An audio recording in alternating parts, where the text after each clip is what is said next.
tal? Me da muchísimo gusto saludarte. ¿Qué tal? ¿Cómo te encuentras? ¿Ya lista, ya listo para este programa? Pues me da muchísimo gusto. Te invito a que tomes asiento, a que vayas por tu cafecito, tu tecito. Traigas una libretita también por si alguna de los datos que aquí se van a compartirte son significativos, puedas tomar nota. Este programa salva vidas. Verás, hoy vamos a platicar con un especialista médica que nos va a decir qué hacen en su profesión y quiénes debemos acudir y en qué momento debemos acudir. Porque, bueno, todos sabemos que si tenemos algún problema cardíaco, acudimos con el cardiólogo. Si tenemos alguna situación que será de alergias, pues vamos con el alergólogo, en fin. Cuando tenemos alguna situación de algún trastorno mental, nuestra hija, nuestro hijo, nuestra alumna, nuestro alumno, ¿con quién debe acudir para recibir la atención que merece y que le va a hacer sentirse mejor y seguirse desarrollando plenamente? Bueno, pues con un paidopsiquiatra. Así es que hoy con nosotros la doctora Alejandra Vázquez Ramírez, una destacada paidopsiquiatra en el estado de Veracruz. Doctora, bienvenida nuevamente al programa. Un gusto estar aquí. Gracias por estar con nosotros, porque la verdad es que cualquier persona del ámbito de la educación o de la psicología con que me encuentro y les platico, es que la doctora Alejandra dice, ¡no! ¡Qué maravilla! Una mujer maravillosa, una profesional íntegra.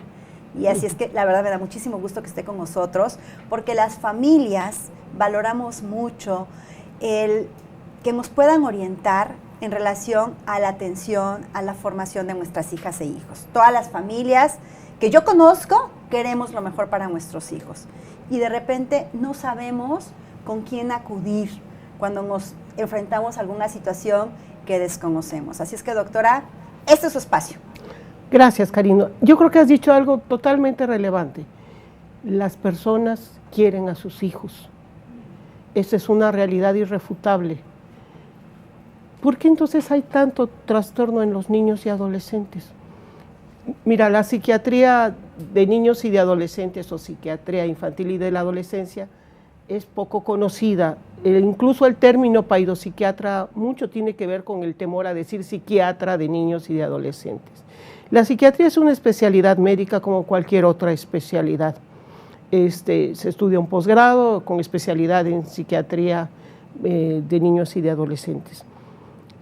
La psiquiatría es una especialidad que, igual que cualquier otra, va a tratar de prevenir trastornos mentales en niños y adolescentes, va a tratar de que el médico especialista haga evaluaciones, realice diagnósticos, proponga tratamientos, pero sobre todo rehabilite y prevenga.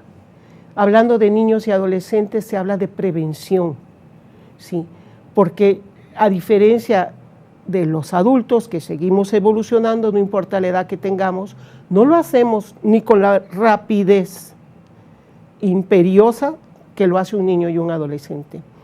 A un niño lo que tenía que evolucionar ayer ya no lo puede hacer hoy, lo tenía que haber evolucionado ayer. Y si hablamos del sistema neurológico, es exactamente así. Las redes neuronales tienen momentos significativos durante el desarrollo para desarrollar ciertas interconexiones. Si algo sucede interior por una circunstancia biológica o exterior por una circunstancia medioambiental, esas redes neuronales se van a afectar y se van a traducir en un trastorno. Los trastornos que se ven en niños y adolescentes se ven en cualquier edad. Es tan amplio que realmente es difícil dilucidar, pues es que solo es esto. Sin embargo, sí notamos, por lo menos todavía en México, que la población de niños y adolescentes que acude a una consulta de psiquiatría de niños y adolescentes lo hace generalmente a solicitud de una demanda escolar. En ocasiones cada vez un poquito más grandes, lo hacen a solicitud de otro derivación de otro especialista médico o de otro médico en general. Pero la minoría de las veces es por iniciativa de los propios padres. Hay un temor inherente a llevar a sus hijos con el psiquiatra. Y realmente la psiquiatría ha evolucionado tanto que es imposible casi mantenerse al día con todos los avances que salen. Es tan importante que no sé, si a mí me dicen, bueno, ¿a qué edad llevamos a un niño con un paidopsiquiatra? No hay una edad, ¿sí? Es casi como cuando llevas a un niño con un pediatra para ver su salud general, su peso, su talla, si va evolucionando físicamente, bueno. Prácticamente desde que nace vamos con el pediatra. Sí. ¿Qué ocurre en psiquiatría, por ejemplo, en pseudopsiquiatría? Pues mira, lo ideal es que las personas fueran cuando van a planear tener un hijo, inclusive antes de la concepción. ¿Por qué razón insisto en esto? Porque los estudios de investigación y la tecnología nos ha ayudado a ver que realmente actualmente trastornos, por ejemplo, afectivos en la madre, una madre que está cursando con depresión, con ansiedad, con angustia, con enojo, va a enviar mediadores químicos a través del cordón umbilical, de la misma sangre con que alimenta su embrión y su feto, o a través del ambiente microuterino, que va a hacer que le lleguen mayor o menor cantidad de ciertos neurotransmisores, de ciertas catecolaminas, que van a afectar las redes neuronales y la formación neuronal incipiente que se está formando. Sin embargo, si tú y yo nos ponemos a preguntarnos, bueno, ¿quiénes realmente planean su embarazo? Pues muy pocas personas, Karina.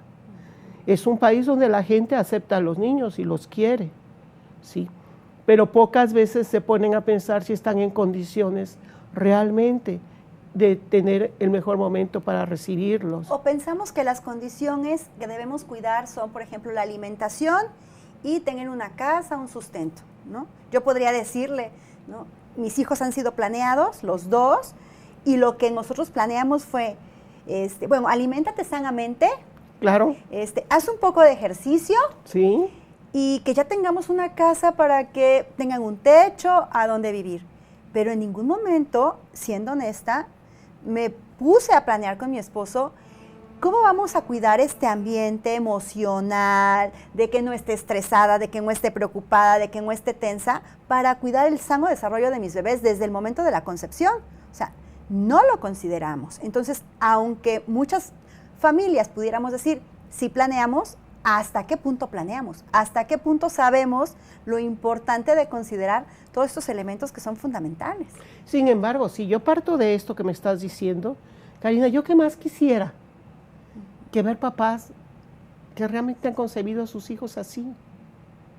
Por lo menos parejas que se quieren, que se apoyan mutuamente, que realmente quieren tener un hijo en común, que realmente quieren verlo crecer y apoyarlo a lo largo de su desarrollo. El problema realmente es que vemos muchos embarazos que no son planeados, no son deseados, se tienen a los niños, se les quiere de alguna manera, pero no reflejan todo lo que deberían reflejarle la madre a un bebé dentro de sí mismo. Uno puede engañar a todo el mundo, pero no se engaña a sí mismo, ni a su propio cuerpo, ni a lo que se produce dentro del cuerpo. Claro, ¿sí? Incluso yo diría que ni a los bebés en el momento de la lactación, de la lactancia, perdón, se les engaña. Cuando tu mamá te sientes deprimida, esta famosa depresión posparto, claro, a lo mejor a todo mundo le haces una sonrisita pintada y todo el mundo se la cree, pero tu bebé con el que tienes contacto sí que lo sabe. Por supuesto, la primera relación afectiva entre un niño y su madre es consensual. O sea, realmente es a través de lo que se siente, de la percepción de calidez, de afecto, de distancia, de seguridad, de no sentir temor, de sentir que se satisfacen sus necesidades, de sentir seguridad. Esto va a generar un vínculo seguro. Los trastornos del vínculo son una de las herencias bonitas de todo lo psicodinámico y psicológico que se aporta en la pseudopsiquiatría. Y un vínculo seguro en la infancia perdura el resto de la vida, ¿sí? Es tan importante, Karina, como importante es que podamos ver las cosas básicas. O sea, las mamás a veces no saben que están embarazadas, fuman, van a fiestas, ingieren alcohol, a veces no se desparasitaron o sienten alguna molestia y se desparasitan y la molestia era porque estaban embarazadas. O sea, hay muchos factores que van a influir en la formación de un bebé. A veces no saben ni siquiera su salud en general cómo estaba antes de concebir un embarazo. O incluso la mala información de algunos médicos, porque también fíjese, yo el otro día estaba escuchando uno de estos famosos podcasts que hacen y que mi hija escucha tanto, ¿no? de una señorita, bueno, de una mujer que decía que estaba embarazada y estaba compartiendo su experiencia y que fue con el médico, con el ginecólogo, y que el doctor le dijo, no, pues sí te puedes tomar una copita de vez en cuando, o sea, tú no pasa nada, tú sigues haciendo tu vida, ¿no? Entonces, bueno, o sea, tú te tomas una copita, esa copita con alcohol, más o menos grados de alcohol, finalmente está circulando en tu organismo. El alcohol es de las pocas sustancias que se absorbe a veces desde el exófago. Tiene una capacidad de absorción inmediata, pasa a la sangre casi puro. Y si recordamos que un feto se alimenta de la sangre de la madre a través de su cordón umbilical, obviamente le va a llegar el alcohol casi puro en células que se están formando. Hay lo que llamamos síndrome alcohólico fetal y son niños que tienen déficits cognitivos, bajo peso. La realidad es que yo creo que lo ideal es que las madres sí traten de mantener lo más saludable posible esto. Vaya, hay estudios hasta que hablan del tabaquismo pasivo. Ajá. O sea, convives con un fumador, aléjate si estás embarazada. Yo recuerdo mucho algunos estudios que hablaban de que los receptores nicotínicos de alguna manera son receptores estimulantes y que esos niños en la adolescencia, si hacían un uso experimental con otros estimulantes, tenían mayor predisposición a generar dependencia que los que no habían tenido ese contacto. Tan importante es la formación de receptores en un determinado momento. Todo llega al torrente sanguíneo. Y lo que se aspira igual, pasa casi directamente a la sangre.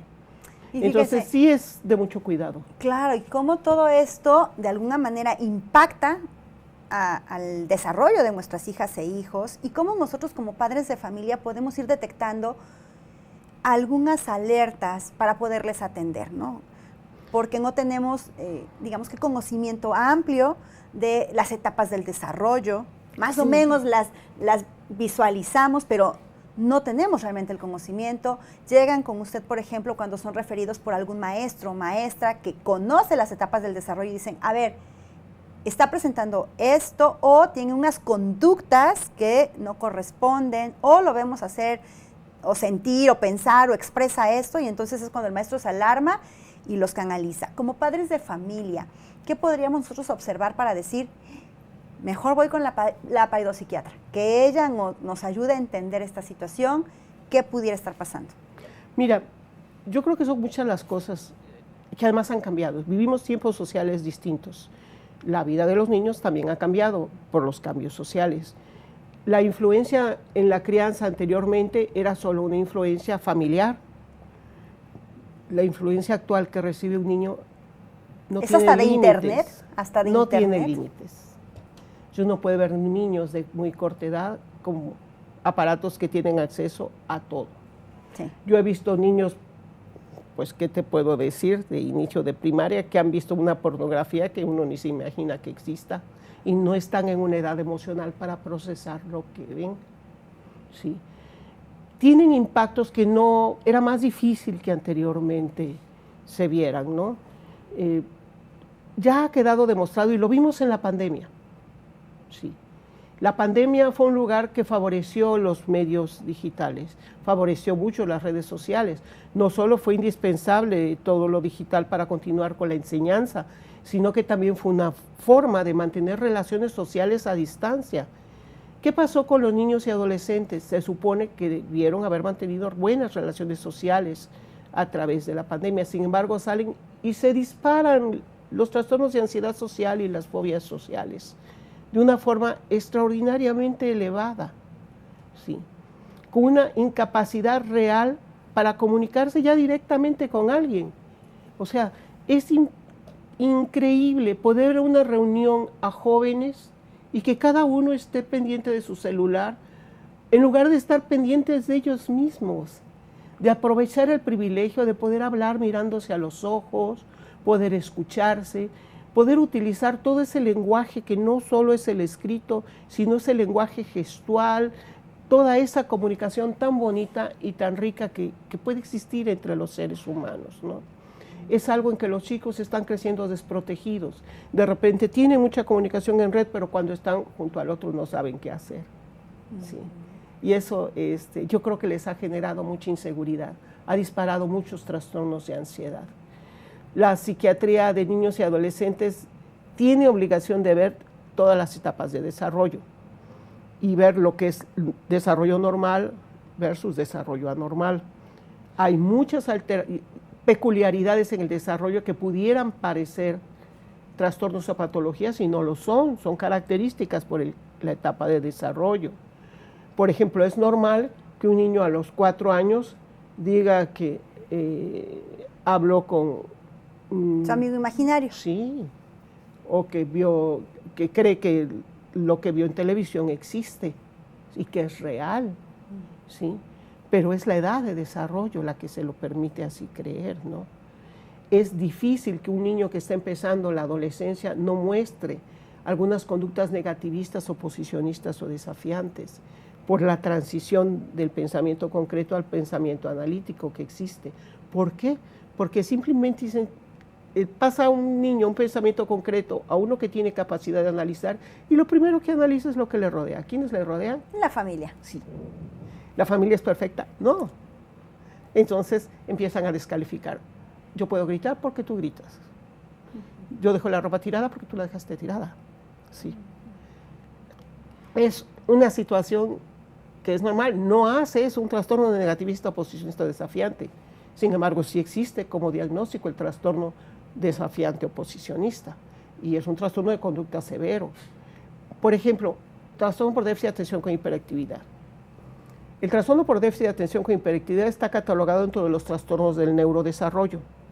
Trastornos del neurodesarrollo implica que no importa en qué tipo de familia, posición social o nivel emocional hubiera estado creciendo el niño, iba a externar el trastorno. Porque ya es biológico, ya lo traía. Tiene un 75% de heredabilidad. Yo les sugeriría que investigaran antes de que se embarazaran. Eso decía mi maestra de fisiología. Las mujeres se van tras de cualquier pierna peluda en lugar de investigar de qué padecen sus familiares. Mira, es importante. Yo, por ejemplo, niños con autismo, siempre investigo si hay otros chicos que no tienen autismo en la familia, porque van a llegar a ser adolescentes, van a llegar jóvenes, van a ser adultos, se van a enamorar y tienen que averiguar si de quien se enamoran también hay autismo en su familia. ¿Por qué? Porque una familia con autismo, con otra familia con autismo, van a tener un hijo con autismo muy severo. ¿Sí? El patrón de heredabilidad se va a aumentar en una forma extraordinaria. Los genes los portamos todos. Tú tienes genes para autismo, yo los tengo, todos aquí los tenemos. Pero a lo mejor en una forma tan mínima que a lo mejor solo nos veríamos raritos de vez en cuando. Pero circulamos. Pero hay que fijarse lo que padece. Muchos trastornos tienen genes en común. Por ejemplo, autismo, esquizofrenia, Alzheimer comparten genes. Hay que averiguar qué padece el otro. Pero si nos vamos a los trastornos del neurodesarrollo, que es de lo que estábamos hablando, está el trastorno por déficit de atención con hiperactividad. Pero ya se salió de los trastornos de conducta, Karina. No es un trastorno de conducta. Se complica con otros trastornos de conducta. Un trastorno por déficit de atención con hiperactividad, tenemos un niño que anda inquieto, le digo, siéntate, y se sienta. Como la necesidad de movimientos biológicos se vuelve a parar, le digo, siéntate por favor, se sienta. O sea, no hay un problema de conducta, hay una necesidad de movimiento. El tiempo de atención es muy corto, entonces empieza, si ya se distrajo, no termina, le digo, por favor, termina, sí, y sigue. No hay problema de conducta, son sus déficits, en periodos de tiempos de atencional y la necesidad de movimiento.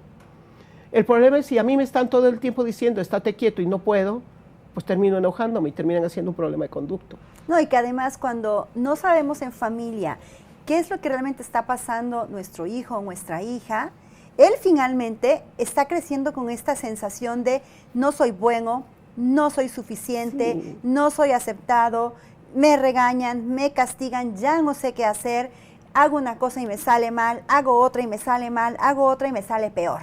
Entonces esto por supuesto que va a impactar sí, no solo en el desarrollo físico, sino también en el emocional, en el social, en el afectivo, en la autoestima, sí, que es finalmente la que nos impulsa a ir por nuestros sueños o no.